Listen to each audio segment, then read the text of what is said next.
Bueno, espero que estén anotando como hablamos anteriormente, que estén recordando las pistas que les voy dando en cada uno de los videos que vamos escuchando, de las entrevistas.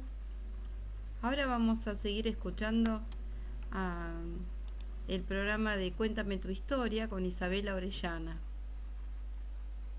que le realizó una nota a Sara Yo de Crito. Si bien habíamos escuchado la primera parte, les había dicho que en el próximo programa continuaríamos con una muy, pero muy linda entrevista realizada a la hija de Enrique Yo. Tú contaste, bueno, varias cosas de su relación, contaste, pero a mí también me gustaría escuchar esa parte difícil para ellos y cómo la enfrentaron, porque entiendo que Enrique tuvo que viajar. Fíjate cómo contaste que Enrique fue contención para tu mamá. Todo eso es muy interesante. Y ver cómo ellos también, cuando nosotros vemos esos videos en la playa y todos sonriendo, bueno, qué bonito, pero también hay una experiencia de cruz, ¿no? Y entonces, ¿cómo fue esa experiencia de cruz entre ellos dos? Porque entiendo que Enrique tenía que viajar mucho por todas sus responsabilidades. ¿Cómo sucedió eso? Hoy en día que la gente inicia el noviazgo y bueno, se acabó y no hay compromiso y bueno, y se casan y bueno, si me divorcio, me divorcio. No, no, no.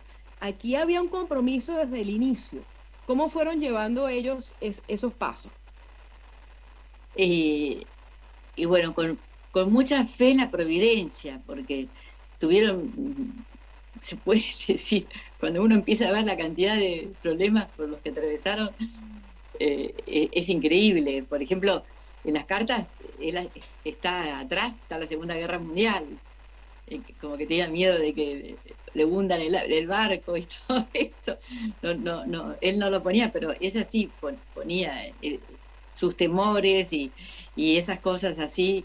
Después tuve una hermana que nació con un problema de, de congénito de aorta y bueno, todo lo que tuvieron que hacer para sacarla adelante. Pues otro hermano tuvo un problema ya un poquito más grande y bueno, ambos contaban cómo fue papá con ellas y cómo era papá de tranquilo, de sereno y no quejarse, y como mi hermano José María, que tuvo como una encefalitis o no sé qué, algo así, parece que tenía un dolor muy intenso de cabeza y era chiquito, tendría 9 7 años y papá le decía que ofrezca ese dolor y que él ofrecía que era oración, la oración de la cruz. Hizo un testimonio muy lindo mi hermano José María, la verdad que increíble, pero me imagino que para un padre ver sufrir a un hijo debe ser algo terrible. Y en esa época no había los estudios que hay ahora, porque ahora enseguida encuentran el antibiótico para tal bacteria.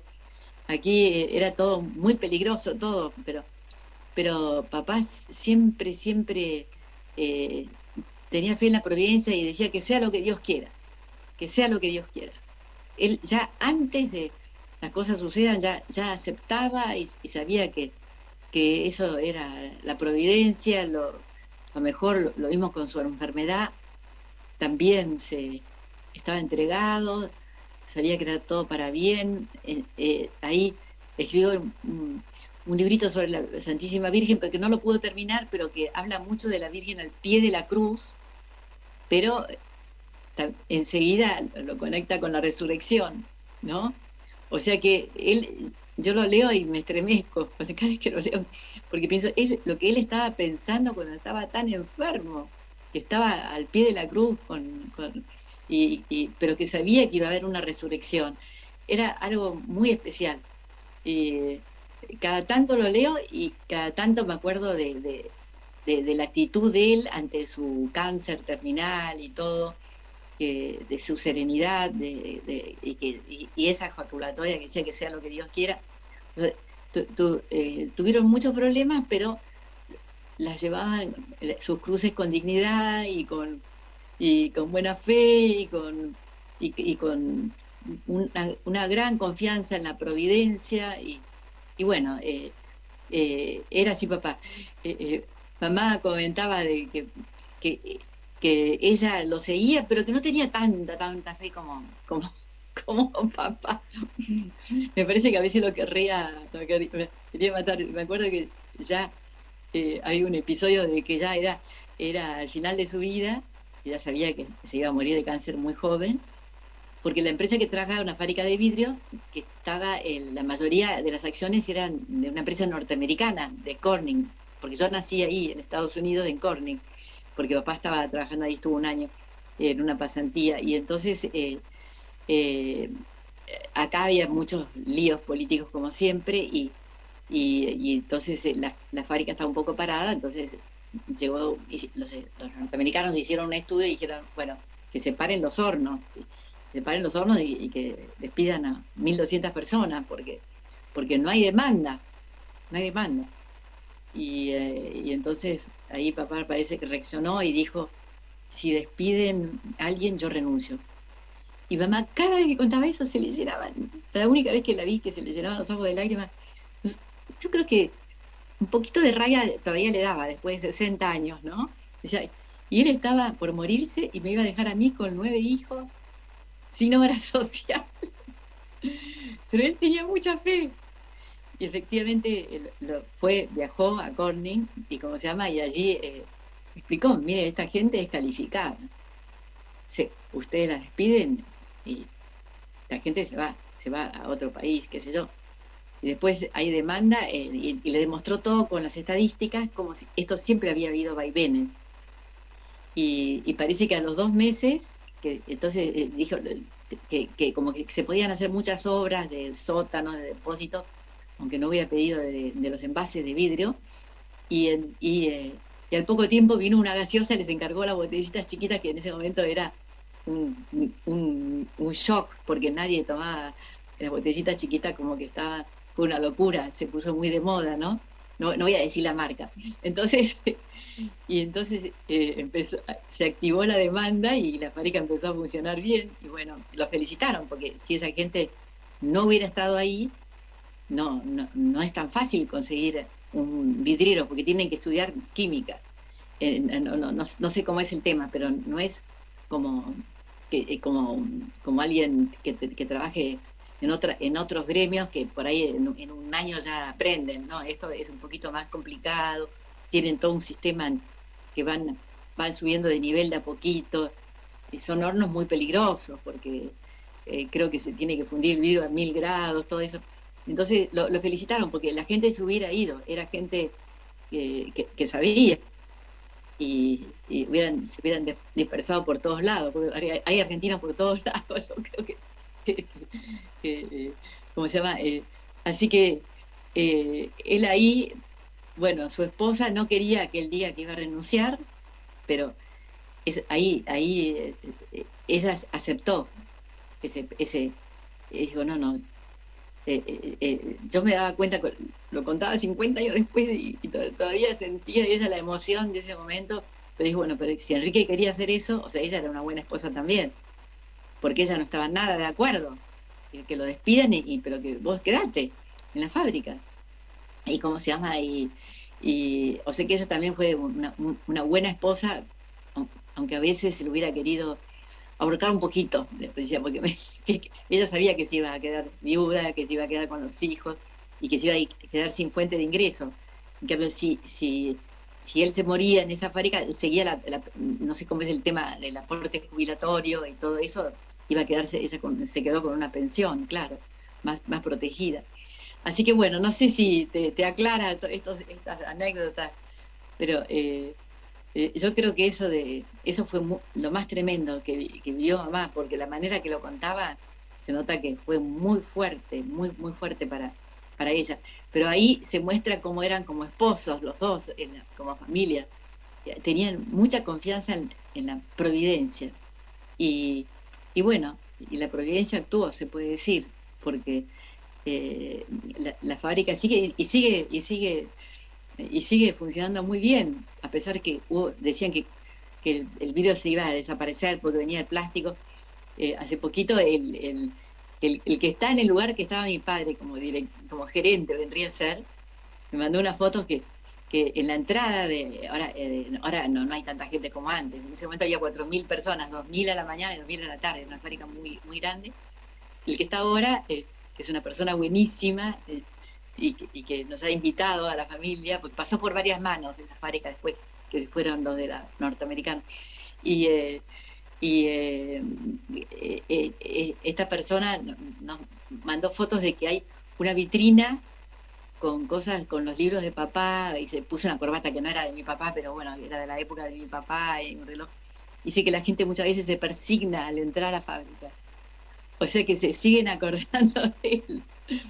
Se siguen ahí en Berazategui. Eso para mí es, no sé, es la mejor herencia, que un padre sea recordado así, que saben que sin hacer nada bizarro, sin ser sentimentalón ni nada, porque él sabía que una fábrica no es un lugar, no es una ONG, un lugar para hacer beneficencia, tenía que sobrevivir.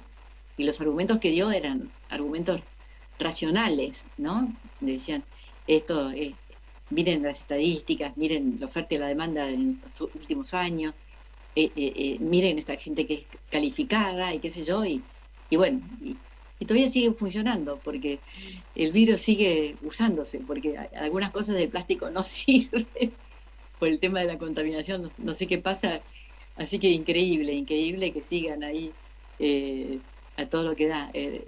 A mí me alegra muchísimo. Así que muy lindo. Si el año pasado fueron, yo no me animé a ir porque pensé me va a emocionar, no me quiero emocionar, pero bueno, pero siguen como muy amistosos la gente que está ahí. El recuerdo sigue.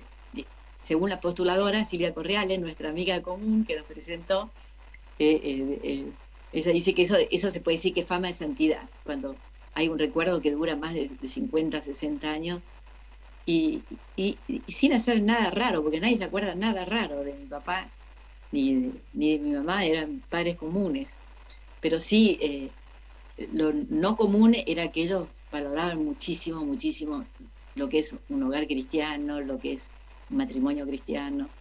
Yo creo que eso quizá, eso era impresionante, porque mucha gente se casa y no se da cuenta que va a ser esposa o esposo, no tiene conciencia de la importancia de ese rol, mucho más que ser médico, no que ser arquitecto, ¿no es cierto?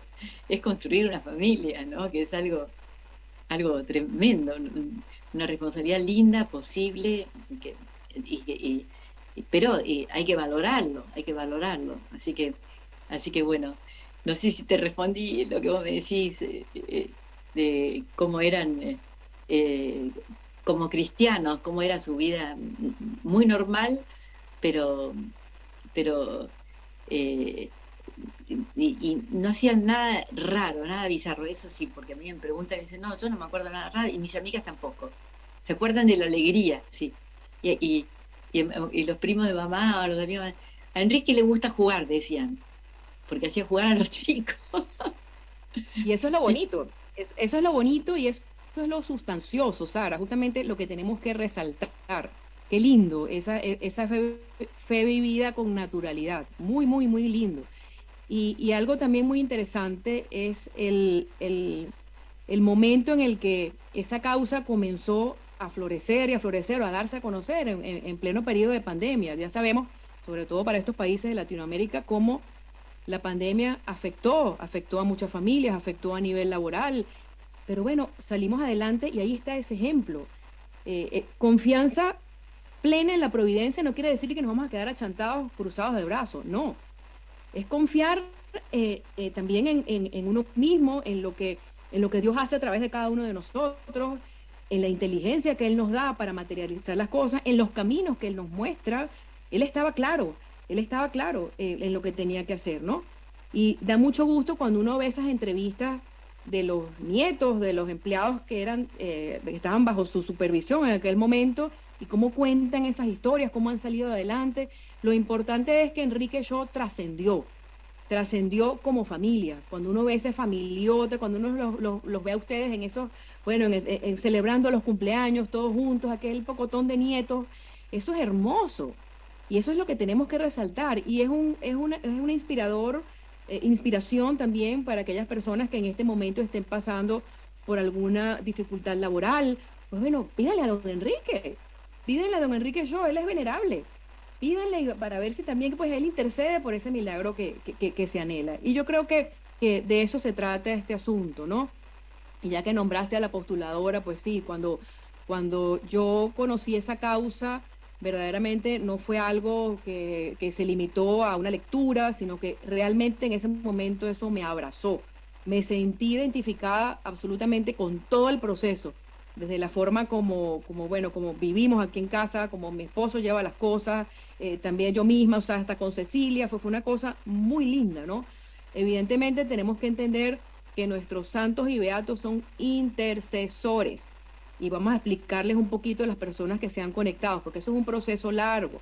La persona ya en vida comienza a tener fama de santidad por su actitud, no porque sea un santurrón, no, un santo, con la corbata puesta, con los zapatos puestos, con el paltó puesto. Es un santo que da respuesta a la adversidad, pero a la luz del Evangelio.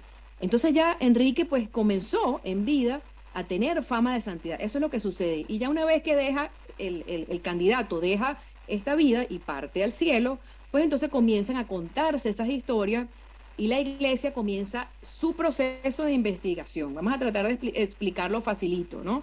No soy experta en la materia, pero tuve oportunidad de participar en carácter de oyente en algunas de esas cosas y bueno, más o menos para lo que estoy haciendo en este servicio de comunicación eclesial, pues es muy importante entenderlo. Y entonces la iglesia reconoce que esta persona ha vivido con heroicidad las virtudes cristianas. Las virtudes cristianas son las virtudes cardinales y las virtudes teologales: fe, esperanza, caridad, templanza, fortaleza, etc. Entonces, vivir con heroicidad no es que es un héroe de película, no, sino que justamente enfrentó o encaró la vida, pero con sabor a evangelio, como todo eso que nos acaba de reseñar Sara en este momento. Esas personas no han estado exentas de dificultades, todo lo contrario. Entonces, una vez que la iglesia reconoce que la persona ha vivido con heroicidad las virtudes cristianas, se le declara públicamente de manera oficial como venerable. En este momento, Enrique Shaw es venerable, ¿no? Y su causa está en proceso. Ya el segundo paso es la beatificación, que esperamos pues que sea pronto y que vivamos todos juntos ese momento, porque de verdad es muy lindo. La idea de todo esto es acercar a las personas a Dios. Entonces, bueno, ya hablamos de ese día a día. Recuerdo que una vez contaste o lo leí por ahí que tu papá llegaba siempre silbando. Y eso es muy lindo. Y a mí me gustó mucho también eso porque me sentí muy identificada. Llegar, entonces cuando llega el papá y abre la puerta y que salen los hijos a abrazar, eso es muy lindo. Eso es hacer, bueno, eso es ser iglesia doméstica. Bueno, tantas cosas que tú tendrás por contar. Pero ahora vamos a esa parte de vida contemplativa, de oración. Yo como laica me hice mucho esas preguntas y cuando conocí la vida de don Enrique, entendí que también mi día a día puede ser una contemplación. Es decir, si estoy cocinando o si estoy trabajando, si estoy estudiando, pues ahí también yo puedo convertir ese trabajo diario en un momento para encontrarme con Dios. Eso no quiere decir que me vaya a ausentar de la vida sacramental. No, la Eucaristía es muy importante, la confesión es muy importante. Recibir la Eucaristía tantas veces como sea necesario en la semana, porque nos fortalece, ¿no? Pero más allá de eso, en el día a día también hay una especie de contemplación y oración. Y me gusta mucho cuando veo esas fotos de Enrique retirado en un arbolito, escribiendo, o cuando lo veo en la playa con todos ustedes. Cuéntanos un poquito cómo era su vida de oración. ¿Para qué? Para que todas las personas que nos estén escuchando se animen, o aquellas personas que a lo mejor tengan una caída en la fe, porque a todos nos pasa, todos tenemos crisis de fe en algún momento. Bueno, escuchando este testimonio se aviven y, ¿por qué no? Pues imiten todo eso, ¿no? ¿Cómo era el día a día de oración de tus papás con ustedes? Cuéntanos eso.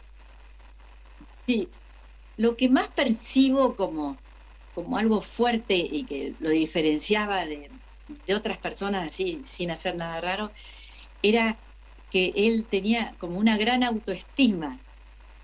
Al estar cerca de Dios, que sea lo que Dios quiera, él estaba seguro que estaba haciendo algo bien, por supuesto que la perfección no es humana y todo. Yo a veces noto tanta gente desanimada, que pierde su tiempo, que no tiene autoestima y está tan lejos de Dios. Porque si Dios le dio un minuto de vida, ese minuto tiene que ser intensamente vivido.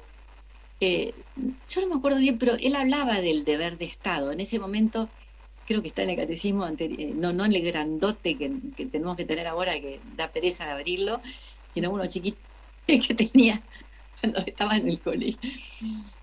Hablaban de la oración que estaba dividida se podía decir la oración mental, la oración, no me acuerdo bien, la oración comunitaria, los sacramentos, por supuesto, que son el pilar de la gracia, de lo esencial que nos alimentan.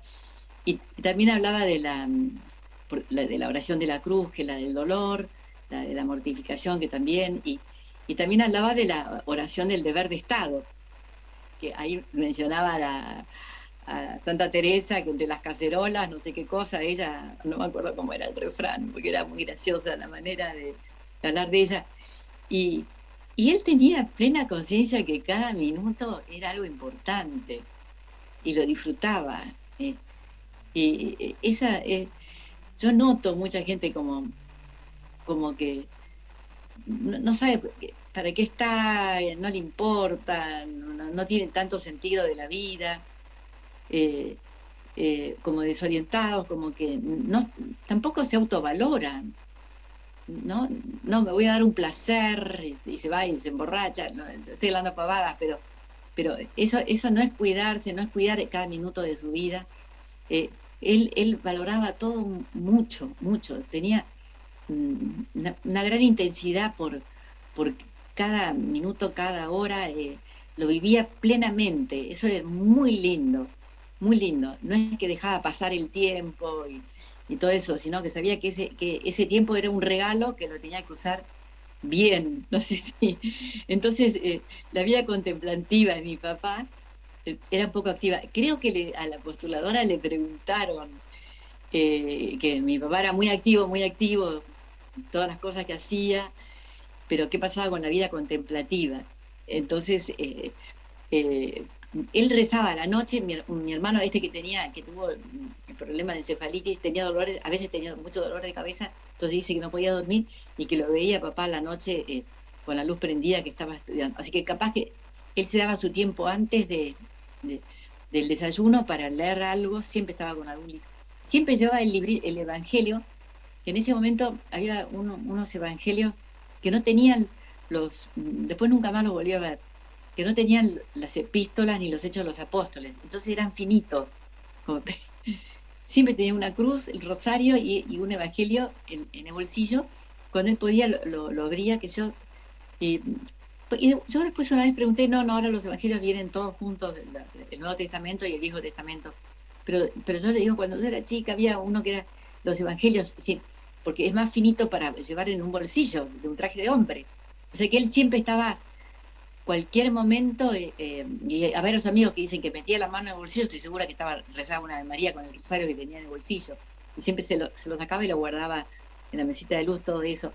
Y bueno, y a la postuladora le preguntaron qué era de la vida contemplativa, papá, porque no le cerraba toda su actividad porque todos tenemos que tener un poco de vida contemplativa y no sé qué.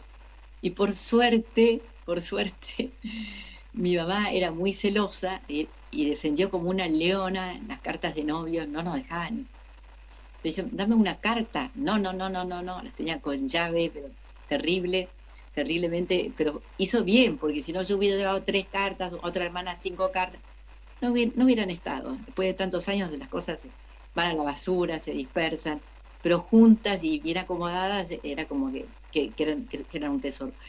Y también había guardado un montón de papeles, y entre ellos había una carta de un brother Leo Gregory, norteamericano, que había venido acá a abrir una abadía trapense de la Trapa, que todavía está en Azul, en la provincia de Buenos Aires. Entonces le agradece a mi papá que lo acompañó a él como traductor. sea, mi papá sabía hablar muy bien inglés, y entonces no sé, que tenía que hacer trámites o hacer fundraising, pedir plata, qué sé yo, para la trapa, porque le habían regalado un campo, pero tenía que construir el convento, que va mucha gente, porque es como una casa de retiro muy linda en el campo, cerca de Azul, y va mucha gente como a hacer retiros. Todo el tiempo yo me fui ahí 2 días, no sé qué, eh, eh, y, eh, y, y le agradece, o sea, mi papá, padre de familia, gerente, no era el presidente de la empresa, sino que era gerente, no sé qué, de la Acción Católica, iba y lo acompañaba como traductor.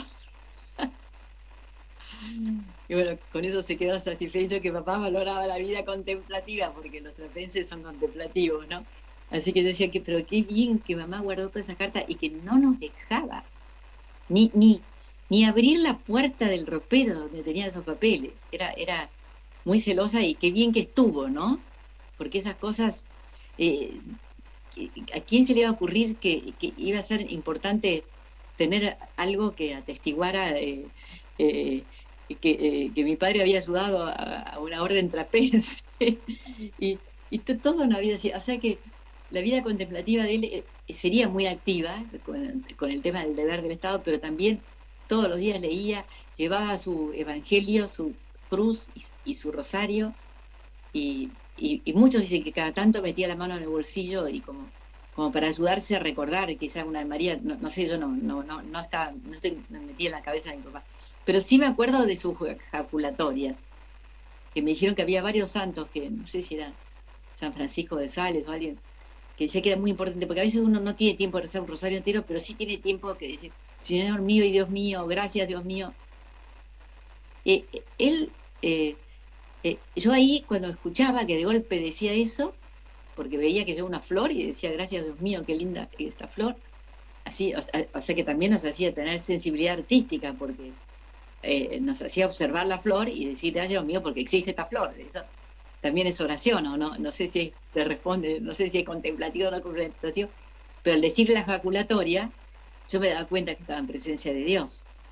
Es algo, no sé, como chica me daba cuenta que papá estaba en presencia de Dios, porque una persona que está lejos de Dios no se le ocurre decir una pequeña ejaculatoria que yo, me acuerdo de que en mi colegio decían Corazón de Jesús, en vos confío, nos hacían hacer concursos de a ver quién decía más. Entonces, ahora no sé si se siguen esas costumbres, pero ayudan mucho para tener esa autoestima de cada minuto en lo que estamos viviendo, ¿no? Porque hay gente que desperdicia su vida, y la vida es una. Pero qué hermoso mensaje que nos deja Sara. Gracias, es verdad, la vida es una sola y hay que disfrutarla. Hay que hacer cosas, hay que leer.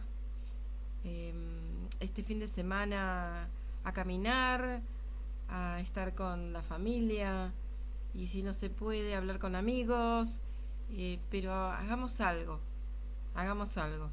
El programa Enrique Yo Camino a la Santidad los acompaña siempre. Y si quieren, les dejo nuevamente las líneas de comunicación para aquel que quiera mandarnos un audio o mandarnos una nota. Nosotros estamos de este lado para recibirlo, que es la línea 1130 98.000 por WhatsApp, y si no, nos mandan un mail a enriqueyocaminoalasantidad@gmail.com. No se olviden, la página de Enrique es www.enriqueyo.com, y si pueden entrar en YouTube y colocarle likes, me gusta a los programas de Enrique Yo Camino a la Santidad, para que podamos seguir teniendo más posibilidades de que más personas escuchen y conozcan la vida de Enrique. Nos encontramos la próxima semana.